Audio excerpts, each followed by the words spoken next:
Hey, I just wanted to go over a couple quick points in your last video.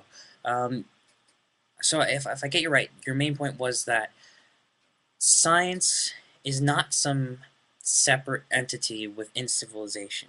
Science is an integral part of how we interpret reality, and we give science authority because we share its worldview.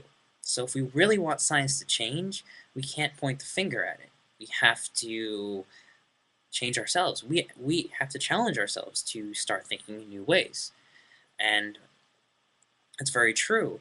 Um, and some of these new ways that people have begun to look at, I think, um, are these more emergent perspectives, these nonlinear perspectives, the greater whole. A lot of these characteristically have um, the metaphor, if you will, of looking at something from a very great distance and then beginning to see patterns that weren't as observable when you were um, figuring out the details and the mechanics of it. Um, because if you're looking at the details and the mechanics of something in a very linear A to B, B to C, C to D fashion, it's harder to see how these mechanics generate something greater. Um, in fact, that's just not how causal relationships work.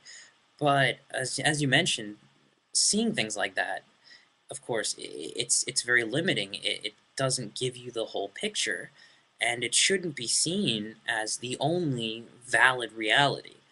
Um, because when it is, uh, there's so many dangerous things that could happen, and one is the current state of affairs in our civilization. Um, by not seeing the bigger picture, by just focusing on on the details, uh, it's harder for us consciously to be coherent with each other, even among scientific disciplines. And beyond science, how incoherent are we as a culture, as a civilization, where things are not as integrated as they can be or need to be in order for us to get along with each other? Um, and on a very physical level, our lack of coherence, our lack of seeing the bigger perspective, um, or being able to reflect upon the affairs of the world and of ourselves has caused us to blindly damage ecosystems, to not see the consequences of things, to not think ahead, um, to be short-sighted about um, really many things. So, I mean, it's almost obvious from a modern 21st century point of view that, of course, we need more emergent points of views. Of course, we need to take very far perspective of the Earth and try to see how we fit into it. Because if we don't, because this is what we haven't been doing, if we don't, we may not survive. So I think it's actually this is a very critical point in our history where science has, yes, it's been able to linearly, in a very narrow fashion, build the world up. We have vast civilization. We have technology. We have amazing energy and abilities. But we don't have coherence yet. And that search for coherence, I think, is something that is not just, as you mentioned, it's not just a scientific thing.